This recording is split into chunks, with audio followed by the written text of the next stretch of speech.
Greetings, everyone, and welcome to this very special event of the Trinity Forum. Waiting on the Word with Malcom Guite. I'm Jeff Greenman. I serve as the president of Regent College in Vancouver, British Columbia, Canada, and we're a co-sponsor of this event. Always have enjoyed working with the Trinity Forum, and together we've collaborated on a number of events over the last couple of years, and it's a real joy for us to be a part of this with Malcom Guite. So welcome. I understand there's a very big audience of people joining us from 29 different countries. So wherever you are and in whatever time zone you may be part of right now, it's morning here for me in British Columbia. Wherever you are, welcome, and I hope you really enjoy this event. We're in for a very special time together. It's fun to partner with Trinity Forum and especially fun to connect with Malcom Guite. And you might be wondering, why is a theological school in Vancouver, British Columbia, being a part of an event with a poet? What in the world? Well, Regent College, as some of you know, but if you don't, is a graduate theological school with a very wide international reach, located in Vancouver on the campus of the University of British Columbia. From the very beginning, 50 years ago, we've had our 50th anniversary this year, the arts have been a part of our concern and our focus and our teaching. The very first courses of Regent College were summer school of 1969, and poetry was on the docket. A Canadian poet named Margaret Avison, that I know our speaker today knows her work, was one of the speakers. And since then, there's been a steady stream of poets and literary figures who have been teaching and discussed throughout our life at Regent. And that includes Lucy Shaw, who's been our poet in residence for many years. Some of you know her poetry. Madeline Langle has taught. Together, Lucy and Madeline taught poetry writing at Regent. There's been a constant stream of poetry. One of the people who's been a very special part of us over the last decade or so in teaching with us is Malcom Guite. He has been a regular in our summer school, and he's teaching again at our summer school coming up this summer, coming out of his latest book, David's Crown Poetic Meditations on the Psalms. He'll be teaching June 28th to July 2nd, and that's something, if you're stimulated and interested coming out of today, you might want to follow up and be a part of that course at Regent. You'd be welcome to do that. Malcom is always interesting, always stimulating, always very thoughtful. And we've had him for courses as well as our distinguished lecture series last year called the Lang Lectures. He was our lecturer, and those lectures are available also on our YouTube channel in case you wanted to follow up and get a look at some of those. So it's a real privilege to have Malcom with us. He's just a lot of fun to be with, very stimulating thinker, person who's really always spiritually insightful and stretching and enriching for us. So we're really looking forward to today's session with Malcom. A joy for us at Regent College to be a part of an event like this. And right now, I just want to hand back to Cherie Harder, who's the president of the Trinity Forum, to introduce our event and introduce our speaker. Well, thanks so much, Jeff. And on behalf of all of us at the Trinity Forum, I want to welcome you to today's online conversation with Malcom Guite on Waiting on the Word. I'd like to thank our partners in this effort, our sponsors, Barbara Bryant and Regent College, you just heard from Jeff Greenman, as long as our co-hosts, the Rabbit Room and the C.S. Lewis Foundation, who've helped make today's program possible. We are now deep into the season of Advent, a time of waiting for the incarnation and, as the words themselves suggest, the beginning of adventure, the great story of God with us. It's also a season of paradox. In the words of our guest today, it's a season that looks back at the people who waited in darkness for the coming light of Christ, yet forward to a fuller light still to come and to illuminate our darkness.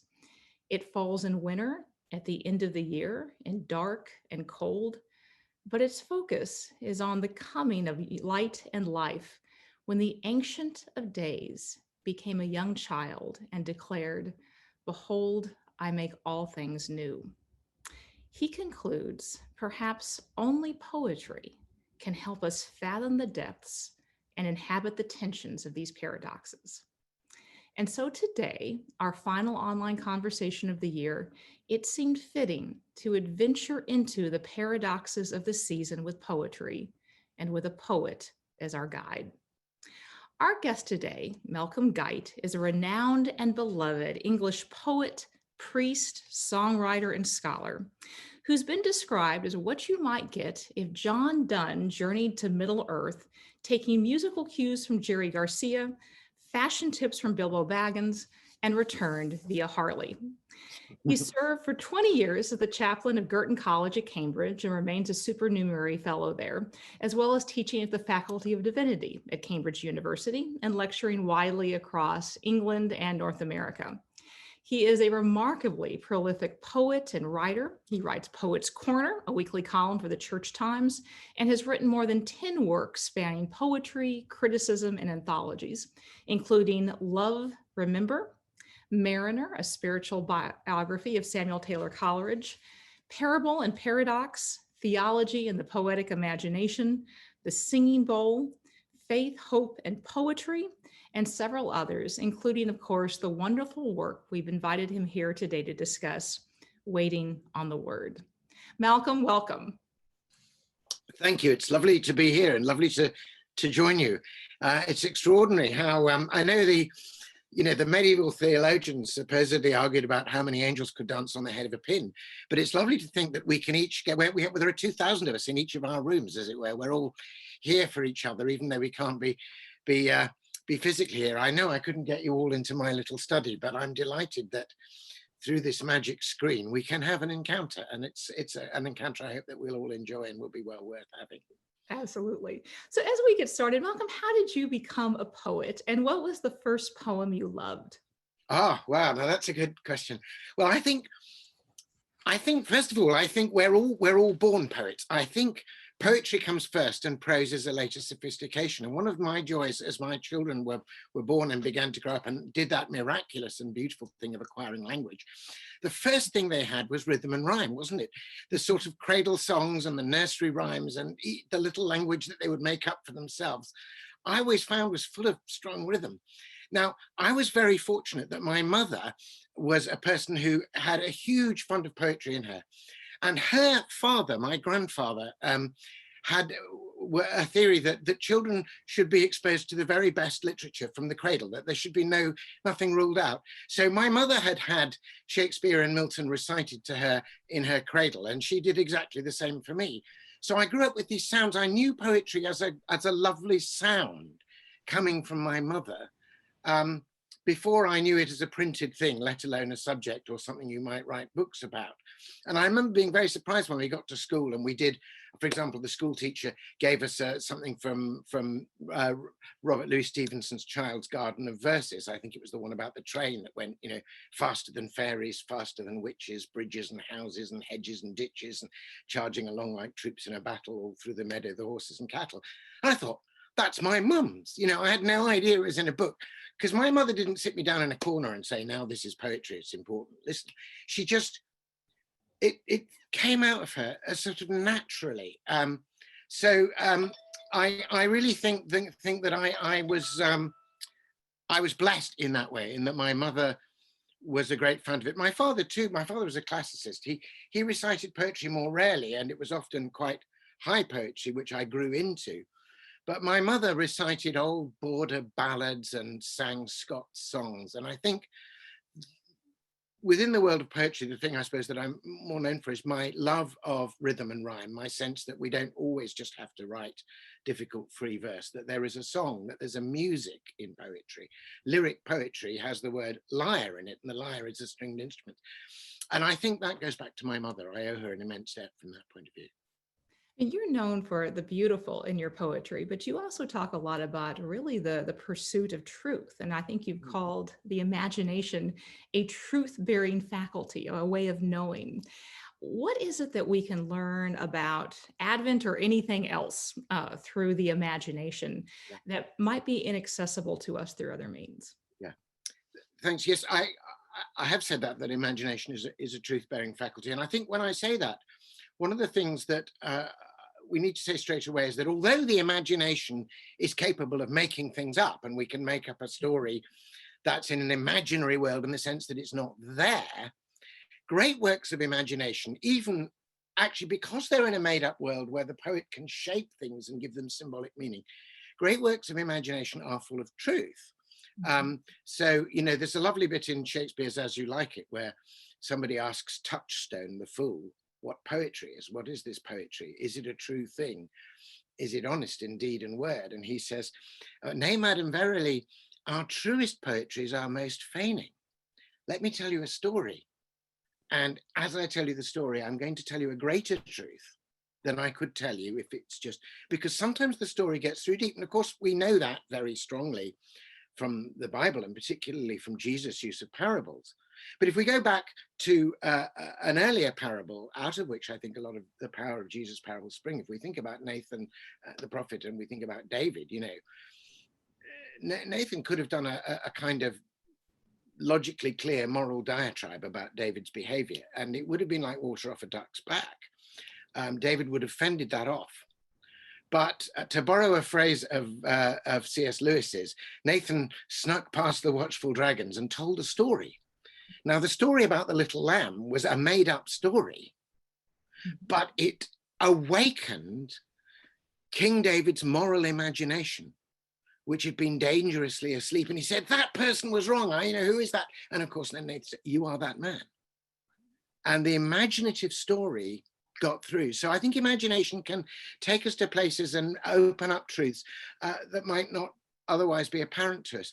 Indeed, the poet Coleridge went so far as to say that all our perceiving involves imagination, not making stuff up, but imaginatively seeing the inside of the things and the people, especially the insides of the people, whose outsides we only see. C.S. Lewis put it very beautifully in one of his essays when he said, reason is the natural organ of truth, but imagination is the organ of meaning. So reason can make you know what is the case, but imagination helps you to know what that means, and especially what it means to you. And I'm very interested now that we have not only rational apologetics, which is very important, but also imaginative apologetics. Now, I clearly and unashamedly, I believe Christianity is the case. I mean, the poet Betjeman says, is it true? Is it true, this most tremendous tale of all? Well, it is true. And I'm very happy to defend it with the philosophers. But in the end, I've found that both for myself and for others, I also have to imagine it from the inside, and I have to feel from within how that truth comes home to me. And that's where poetry comes in. You said once that the imagination apprehends more than reason comprehends. And I read that. I thought, well, that's fascinating. Then my next thought was, well, like what? So what is it that actually we can apprehend that might be inaccessible to reason? Oh, well, thank you. It's very kind of you to attribute that to me. In fact, it was Shakespeare. You know, if you're going to steal. So Shakespeare said, imagination apprehends more than cool reason ever comprehends. And of course, apprehend, the prehend bit of that, those two words, apprehend and comprehend, is to do with getting hold of something. But when you apprehend something, you reach out and you touch just a bit of it. When you comprehend it, you get your mind right around it. Now, to get your mind right around something and comprehend it completely, in a sense, it's got to be down to the size of your mind. Your mind's got to be big enough to get all the way around it. Now, do you remember in John's gospel, in the prologue, where we sometimes translate it, the light shines in the darkness and the darkness has never overcome it. But another translation is to say the darkness has never comprehended it. Mm-hmm. That there is always an extraness, an overplusness, a superb abundance, what the Greek word in scripture is pleroma, the fullness of God overflowing. There is always more to the loving presence of God than we can actually comprehend, but we apprehend it. So I think apprehending the love and light of God happens in two ways. It can start with the tiniest glimmer of apprehension. We can be in the dark. The people who walked in darkness have seen a marvelous light. But some of us may not see a marvelous light for a very long time. For some of us in the long dark, there may be only glimmers. The late, great Nobel laureate Seamus Heaney was very much the poet of the glimmer. And he has a line about his own poetry where he says, compose in darkness, expect aurora borealis in the long foray, but no cascade of light. So, you know, it's those glimmering northern lights. But he knew where that light was coming from. And late in his life, he wrote he translated John of the Cross's poem about light, the actual essence of God coming like a stream, like a river of light towards us. How well I know that fountain filling, running, although it is the night, that eternal fountain hidden away. I know its haven and its secrecy, although it is the night. So there's apprehending that happens when we're in the dark and we just get the glimmer and it's enough to be going on with. But poetry takes the apprehension and woos it gradually towards you into comprehension. But with God, you'll never come to the end of your comprehension. You can comprehend so much more today than you did yesterday, and yet there will always be, in the deep mystery of his being, another apprehension coming towards you. And in the same speech in the Midsummer Night's Dream, where Shakespeare talks about imagination apprehending more than cool reason comprehends, he says the poet's eye, in a fine frenzy rolling, doth glance from heaven to earth, from earth to heaven. And as this is a great moment in Shakespeare, as imagination bodies forth the form of things unknown, the poet's pen turns them to shapes and gives to airy nothing a local habitation and a name. So this bodying forth, this taking the heavenly, it's the heavenly that we apprehend and only the earthly that we comprehend. But we need never to be satisfied with our comprehensions. We always need to be drawn through them to an apprehension. Again, Seamus Heaney, in an early poem, starts a poem with one of the best opening lines of a poem ever. It's a poem about a blacksmith shop, but the blacksmith is really a symbol of the God who works secretly and makes all things. And that poem opens with the line, "All I know is a door into the dark." It's wonderful. I'm going to go through that door. And then somewhere he imagines the anvil, he says, horned like a unicorn, an altar. And this is again Seamus Heaney, where he expends himself in shape and music. Now, at one level, that's a perfectly ordinary poem about a blacksmith behind a dark door, and you hear the hammer and the anvil. But he expends himself in shape and music, making all of this. You know, science will help us, and it's a wonderful thing, science, to comprehend a little bit more of this intricate and beautifully made reality in which we find ourselves. But only imagination will help us to begin to apprehend the maker as he expends himself in shape and music. Yes. Well, your wonderful work, Waiting for the Word, actually is intended to help us apprehend some of the meaning of Advent. And in the introduction, you say this quite explicitly. You say, "I hope readers will feel they are joining me in a profoundly countercultural and indeed subversive act." And the one thing that would make it even more countercultural would be to dare to read poems aloud and slowly. So, Malcolm, I was hoping you could lead us in that form of countercultural act and perhaps read one of your poems there aloud and slowly. And then when you're done, maybe kind of walk us through how we can better taste it, apprehend the meaning, understand and savor it. Okay. Well, let me, I'll do it with a poem, which was actually the poem in the book that was set for yesterday, for the 17th, which is, as it happens, still in the English prayer book. It says, "O Sapientia," "O Sapientia Sunday." Now, Sapientia is the lovely Latin word for wisdom. And as you know, in Proverbs 8 and also in Ecclesiasticus, wisdom is personified as this beautiful feminine figure who plays in delight, as it were, at the beginning of all things, and God makes all things in wisdom. And as it happens, my sonnet, O Sapientia, was not only the first of the 7 that I wrote for the Advent antiphons, but actually the first sonnet of what became a whole book called Sounding the Seasons, which took me not just from Advent, but right through the seasons of the year. And I'll read it to you. The little prayer to which the poem is a response, the very ancient, probably 6th century prayer that begins, "O Sapientia." I'll read it to you in English and then you'll see where the poem is coming from. So the prayer goes like this. It's a call for Christ to come. Veni, Advent, the Veni is in Advent. But the beautiful thing about this is although it's written 600 AD, it's kind of imaginatively BC. The Christian who wrote this thought for a minute about if he didn't know the name of Jesus, he would know he needed a savior. He would know he needed a light. He would have apprehensions that he wanted to woo towards him. What was he looking for?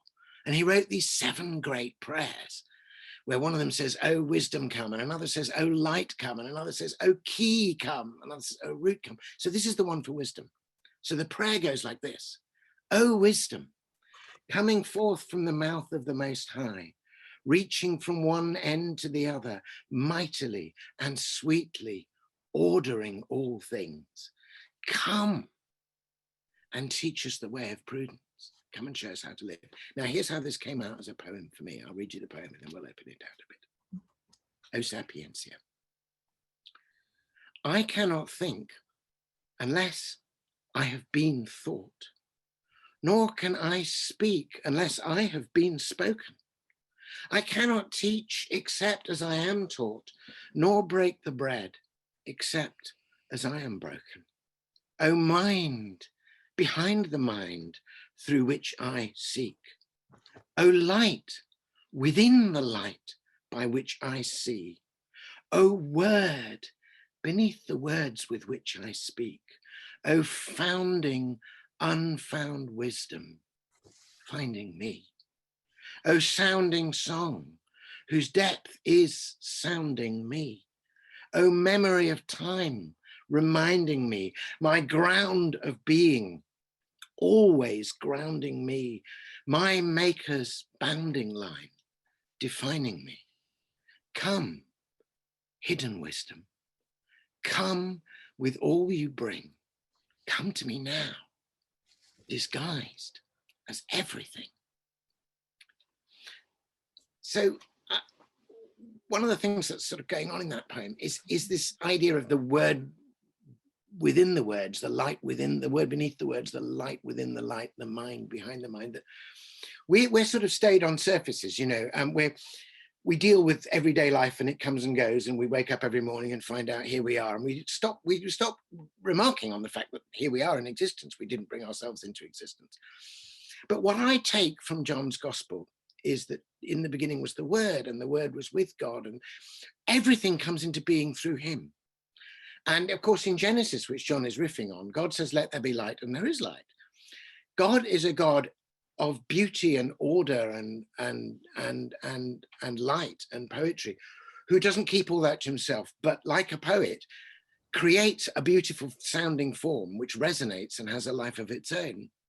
And what this poem is really saying is, you and I, Sherry, and all the other people who are on this call are, as it were, logoi, we're little words in the mouth of the Logos, the great word. Right now we are being spoken into being. Each one of us is an unfinished poem that God is speaking right now. I found a lovely letter once, a letter exchange between my hero Samuel Taylor Coleridge and another great hero, Thomas Clarkson, who was one of the great campaigners against slavery, and in fact the person who recruited William Wilberforce to campaign against slavery. And Clarkson had burnout. The long, hard struggle to change a systematic injustice and set it right, and the many defeats in Parliament. He wrote a distressed letter to Coleridge saying, "I don't even know who I am or what I am. I'm not sure if I believe. I see this thing that the Spirit of God searches our spirit. I read John of the Word, but I have no idea anymore of the divine." He finishes his letter, Coleridge. And Coleridge, he's just exhausted and depressed, Clarkson. And Coleridge writes back the most beautiful letter in which he says, "I understand that at the moment you feel you have no idea of the divine, but let me remind you that you yourself are a divine idea." This is wonderful. God thought you up. The risen Jesus Christ, in whom all things cohere, is speaking you, Thomas Clarkson, into being. And there's a wonderful bit where he encourages him to get up and carry on the struggle. And he says, "Try not to be an impediment in the speech of Jesus, you know?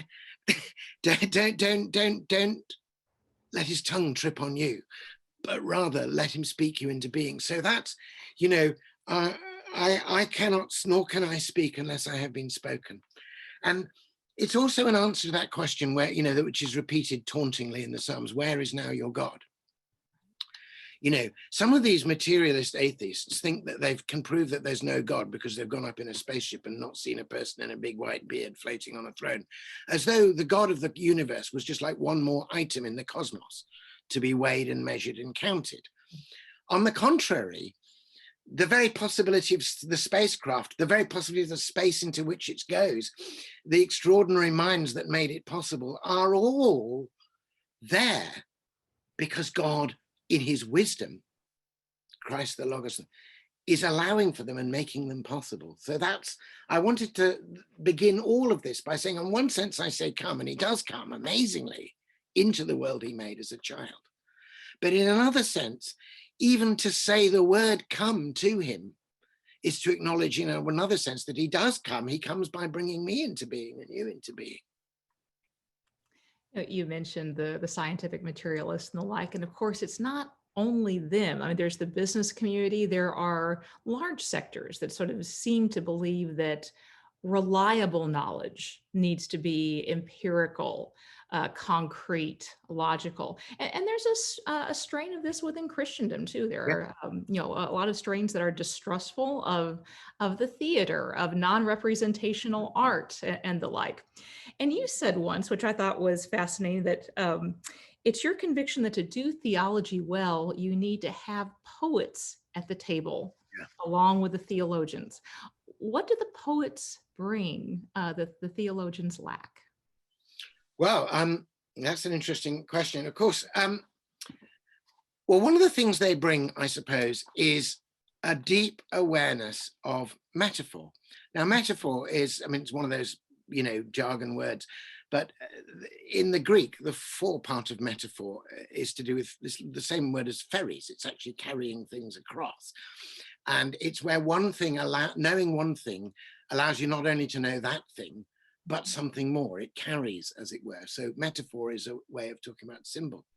And when we speak of experiences that we don't yet have, and none of us yet has experienced the joy of what the theologians call the beatific vision. That is to say, the blessed vision where, as George Herbert says, God shall look us into bliss and we will behold his glory. We haven't done that. We only have the glimmerings.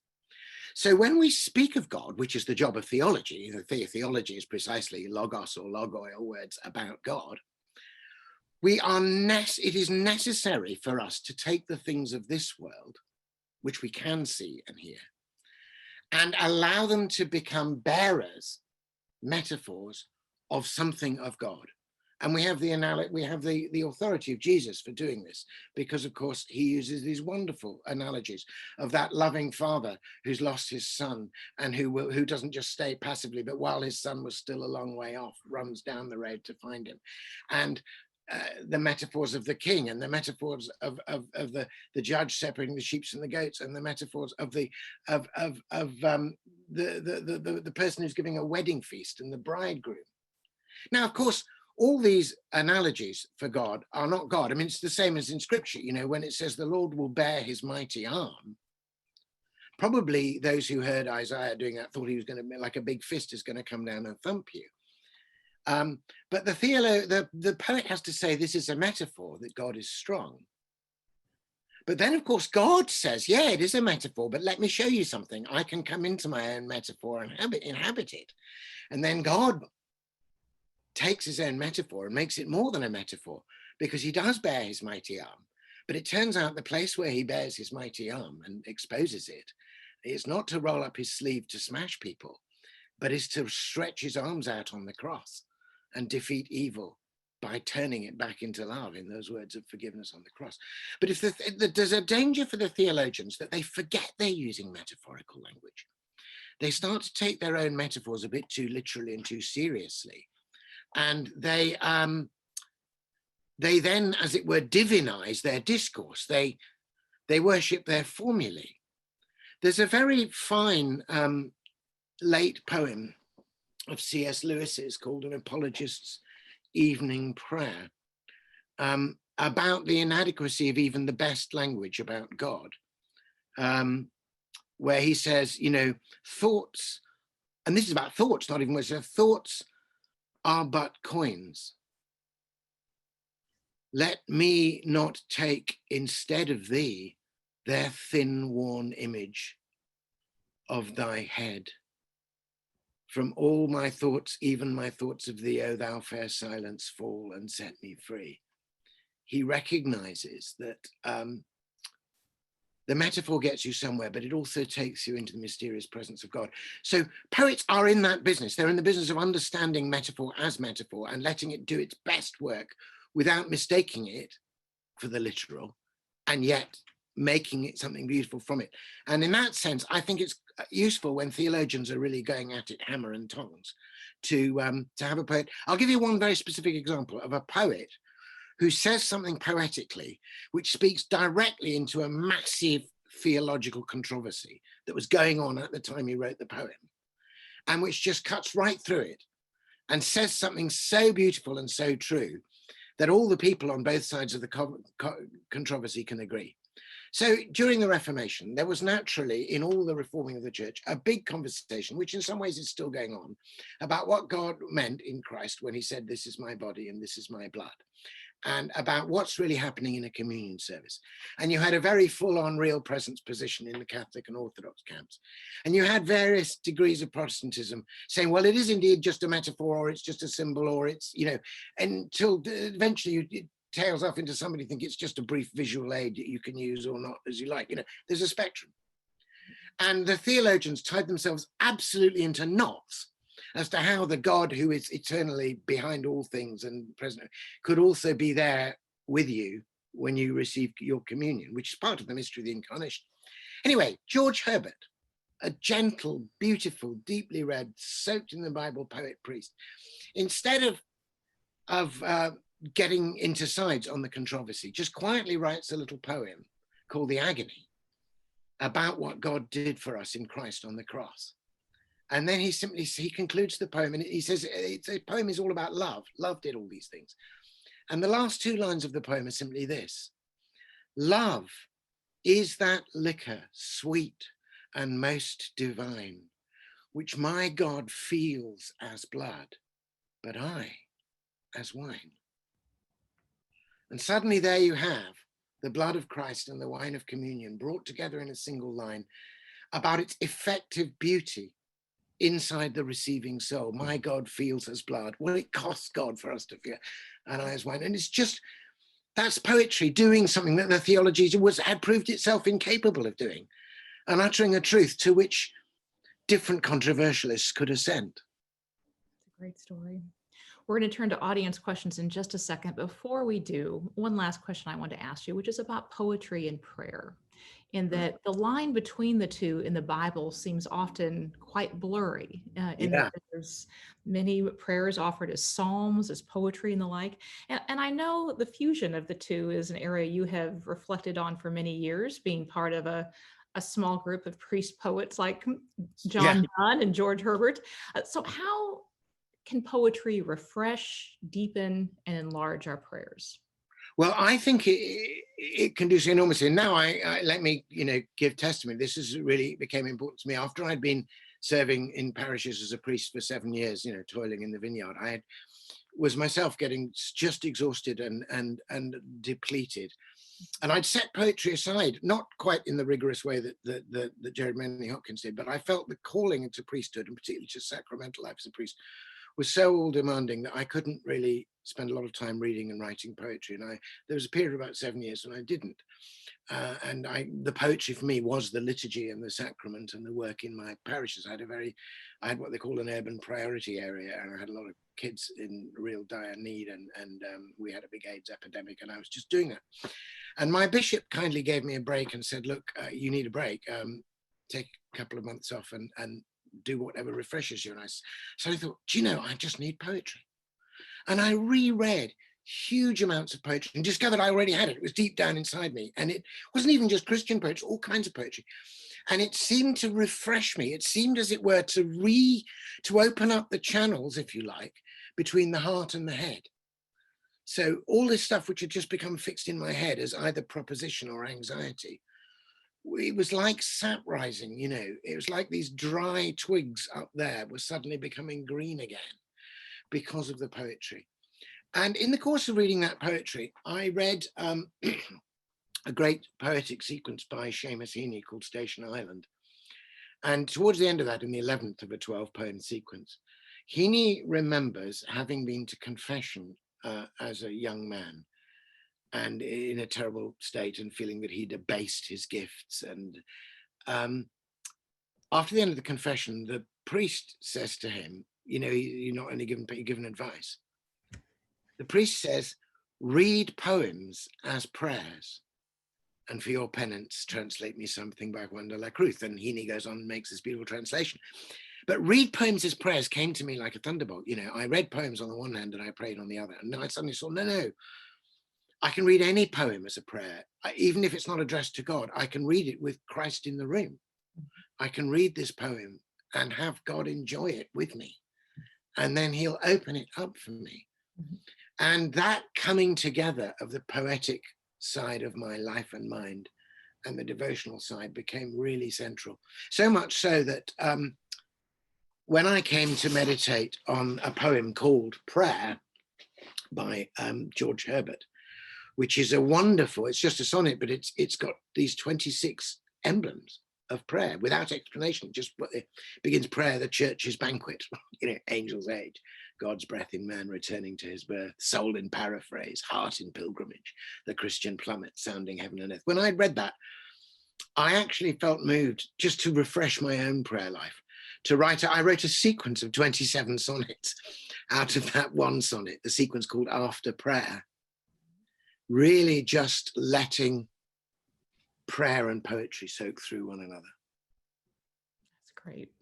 Well, we're going to turn to questions from our viewers. And for those of you where this is your first time in an online conversation, you can not only ask a question through the Q&A feature at the bottom of the screen, but you can also like a question. And that helps us have a sense of what some of the most popular questions might be. So we will just dive right in. And I see a question from Greg Ellert who asks, what disciplines help cultivate the imagination? Ah, right. Okay, well, that's very good. Well, let me put in a good word for reading. Reading as opposed to scrolling or skimming. We're in a very, you know, where we have an age where there's we're actually reading texts and things like that all the time, but we hardly dwell on anything. A poet, Adam Crothers, a contemporary Irish poet, said poetry is language slowed down, which is a really helpful thing. I think poetry, reading a poetry slows you down, and reading it out loud helps you.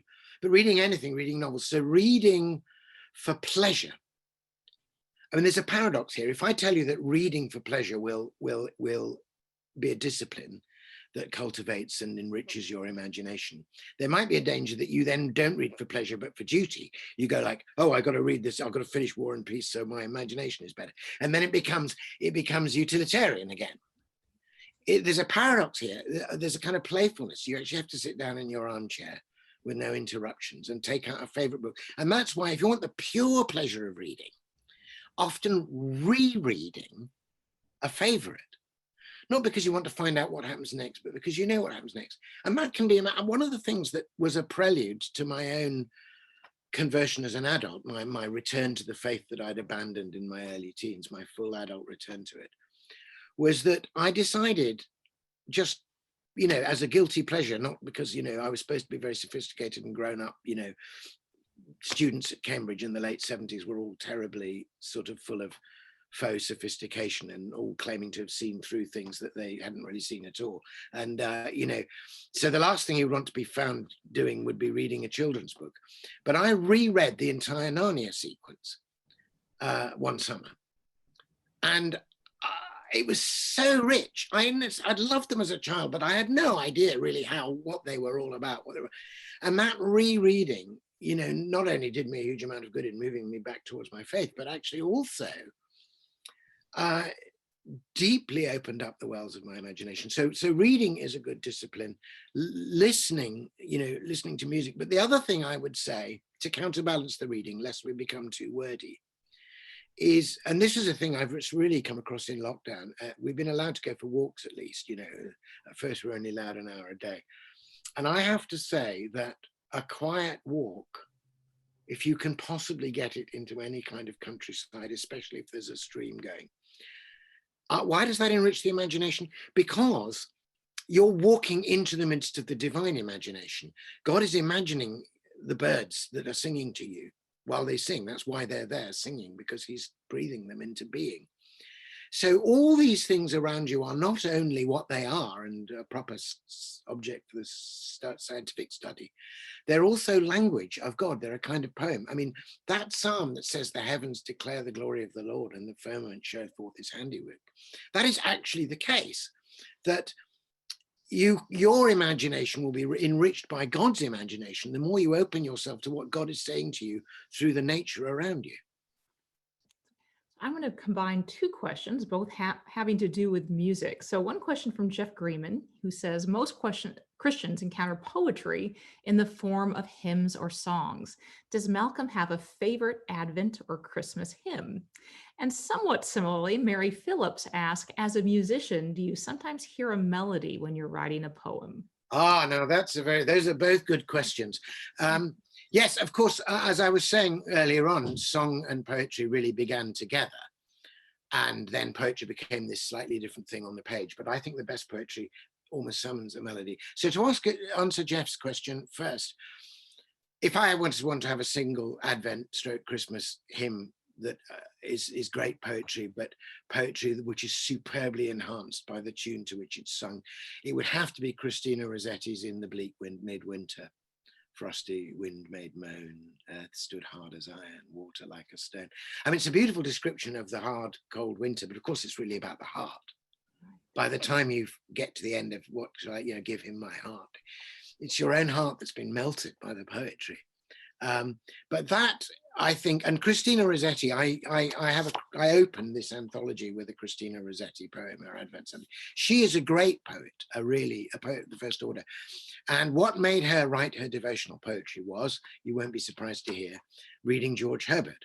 Her brother, Dante Gabriel, was a bit worried that her interest in poetry might lead her astray, which is very hypocritical of him because he was like totally astray. So the idea that he was going to look after his sister's virtue was pretty dodgy.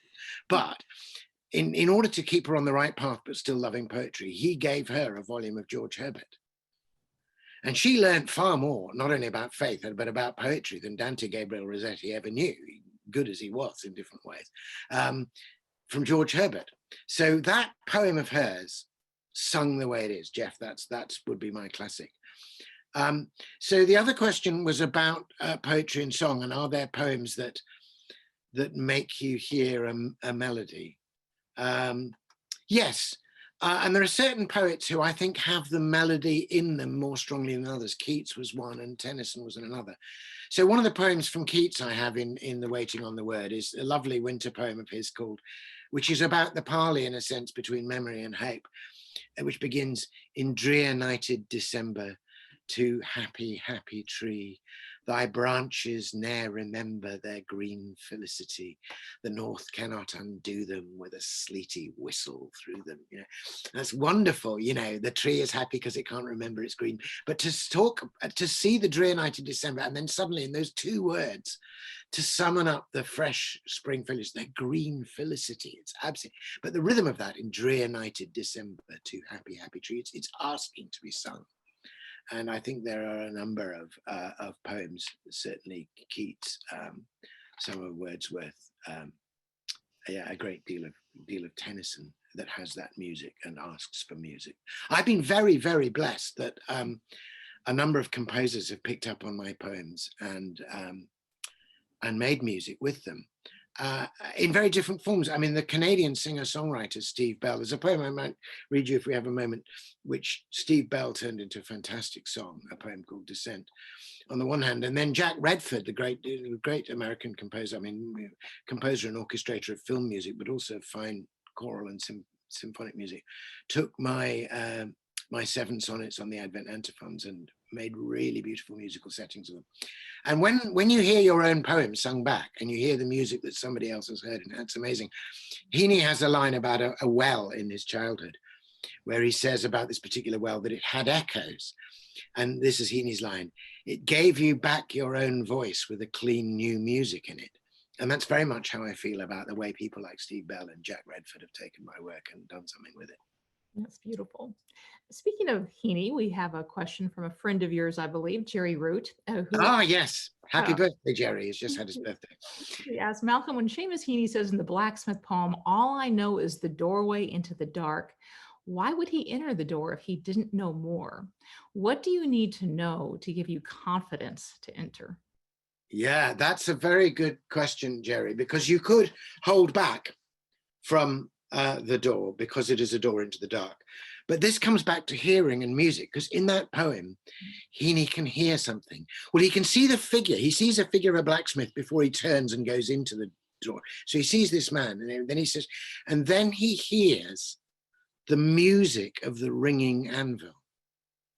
And then in the dark, he sees, again, Heaney's phrase in the poem, an unpredictable fantail of sparks, as literally, as the hammer strikes the iron and the sparks are flying. And that's enough to draw him forward, the sense of shape and music. And yet it's still a daring thing to do.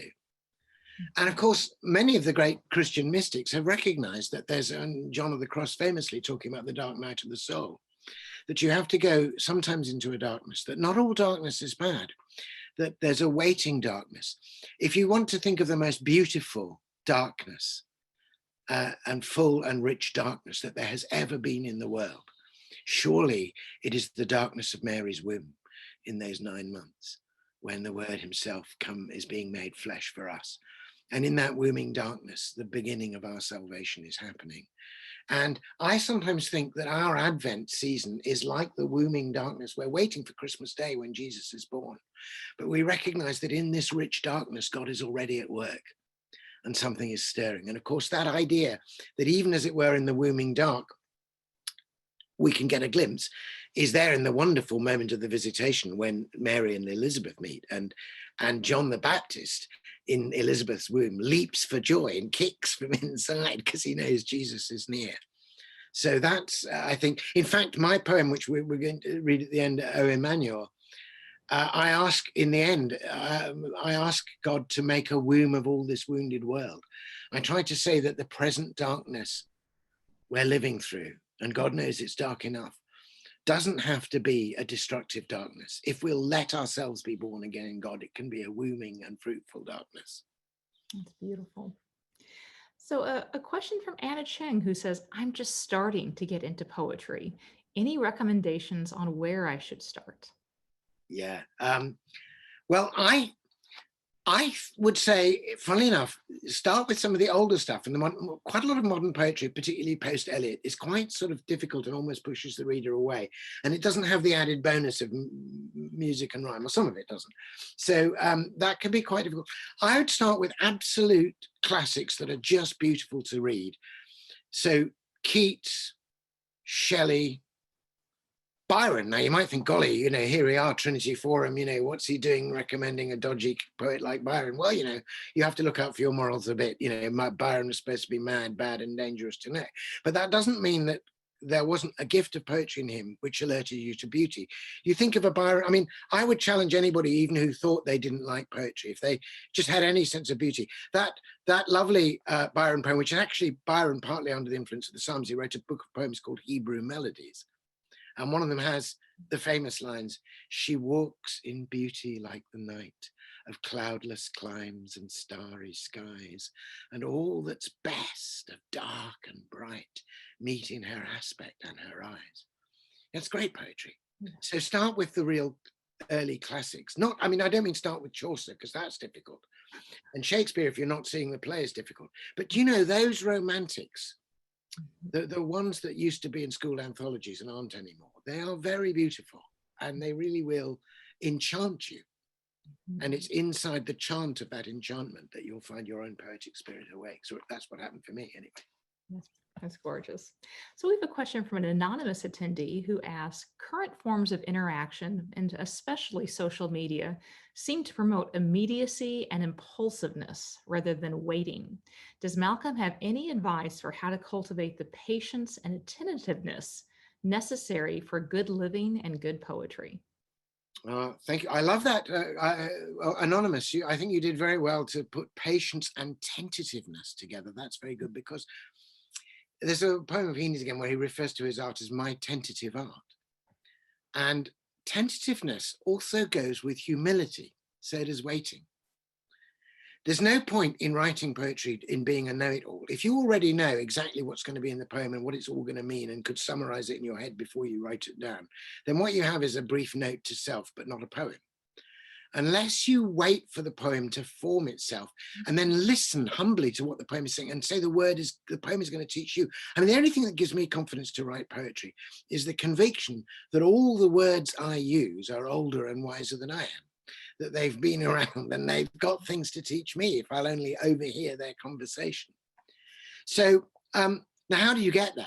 You have to resist the impulse, as it were, to surf on, to surf, I have one of my poems I talk about, we surf the surface of a widescreen world and find no virtue in the virtual. And it ends as a prayer for God to root us and ground us. So take the opportunity of playtimes you have to wait. I'm not a natural waiter. I have as much impatience in me as the next person. But I'm also somebody who, for environmental as well as economic reasons, tries to use public transport quite a lot. So I spend a lot of time waiting for buses and trains. And I've actually turned that into a spiritual discipline. So as soon as I start fretting, I register my fret. I register that and I counter it and I say, accept this extra 20 minutes because you missed the bus as a gift. Accept it as a complete gift and ask God to ritually fill it for you, whatever it is, and I go into a stream of consciousness. And I've sometimes got a number of quite worthwhile poems out of being stuck, on a damp, windy bus shelter with, two teenagers smoking offensively just in front of me. I've actually got a poem out of that, so yeah, take the frustrations as gifts. That's great. So we have so many questions we're not going to get through. So I'm going to combine a few that are fairly similar in theme. Donald Kammer asked, how can poetry heal our divisions? Similarly, Michael Hart asked, can you expand on ways poetry's creative power might be a light to those neighbors who are experiencing a wilderness of the heart during this era?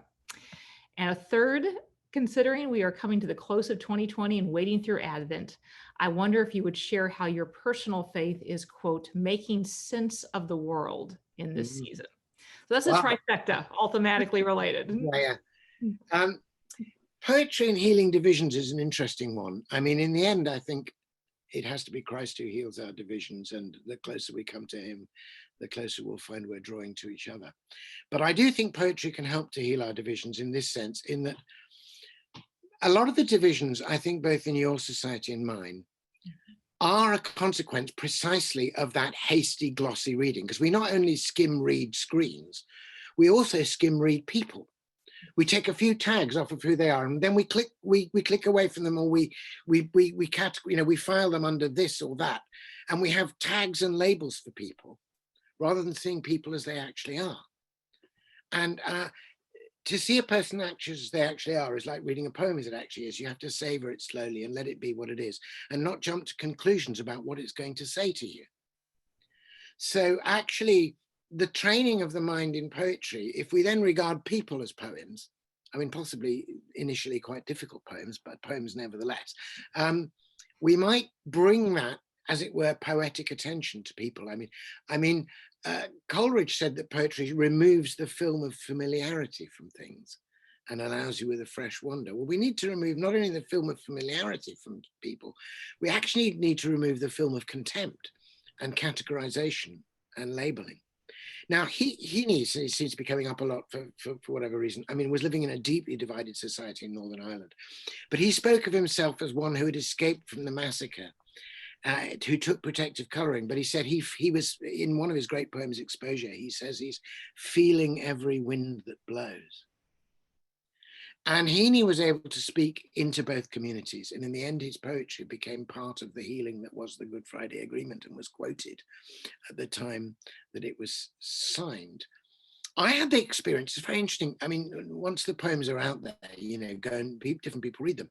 And I was asked by the Bishop of London a year or so ago to speak to a clergy conference of the two cities of Westminster and London itself. Now, London, I mean, the Church of England, as you know, has lots of different wings. And, Betjeman famously said that he was asked to talk about the C of E, and he said, I don't know what C of E stands for. I don't know if it means comedy of errors, or perhaps it means coherence of extremes. Now, it's coherence of extremes. So when I got to this conference, there were the super ritualist Anglo-Catholics, and then there were the sort of, matey evangelicals who were all, kind of down the pub with my mate Jesus. And then, there were conservatives and liberals and everything. And I was supposed to be poet in residence at this conference, and I was reading poems. And I discovered that there were people on both camps who liked my poetry. And there was something about the poetic expression, which was not a tagged, cliched church political expression. It was kind of going behind the slogans and trying to get back to the heart of the matter, that allowed people who thought they disagreed with each other to find something that they did agree on. So I think that can be helpful, and that's another of the reasons why we need poets. I think we are far too hastily reading and therefore misreading each other. And of course, there are malign forces at work that encourage us to caricature and demonize and misread each other. And poetry won't let you get away with that. And I think there was another question which I didn't quite pick up on there. There was a big one, like, how do I make sense of the world kind of question. Yeah, well, I tell you what, I've been reading the poetry of the Bible a lot, and particularly the poetry of the Psalms. And one of the most encouraging things about reading the Psalms is how often the psalmist says to God, this doesn't make sense to me. What's going on here? Why aren't you doing this? Why are you delaying? That we don't have to be full of lucid and perspicuous, crystal clarity all the time. When we're in the dark and the murk, God is with us there as well, and God is happy to hear us out in our confusion as part of the process of working towards clarity. So we should never censor our prayers to God and only say the things we think God wants to hear.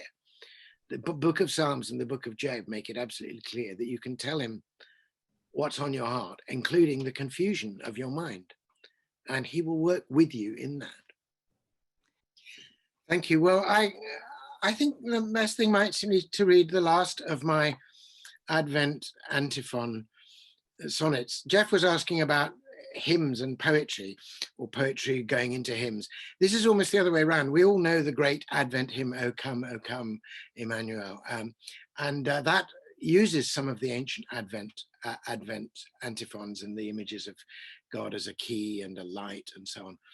So I wrote these 7 sonnets, and the final one gathers up all the rest, and it returns to that image of the woming darkness that we talked about earlier. And it's really, I've been rereading it. I mean, it's funny, when a poem is old enough, you can read it almost as though somebody else has written it, or you read it in a new context. And I have to say, rereading this poem, this particular poem of mine, which I wrote many years ago, in this particular Advent, in this particular time of darkness, the yearning in this poem, the come, and the longing for God, as I put it in this, to touch a dying world with new made hands, has become even stronger than ever. So perhaps I can just finish by reading you, O Emmanuel. O Emmanuel. O come, and be our God with us. O long sought withness for a world without. O secret seed, O hidden spring of light, come to us, wisdom. Come, unspoken name. Come, root and key and king and holy flame. O quickened little wick, so tightly curled, be folded with us into time and place. Unfold for us the mystery of grace, and make a womb of all this wounded world. O heart of heaven, beating in the earth. O tiny hope within our hopelessness, come to be born, to bear us to our birth, to touch a dying world with new made hands, and make these rags of time our swaddling bands. may it be so. Amen. Malcolm, thank you so much. Thank you to all of you joining us. Have a very happy Advent and a very Merry Christmas.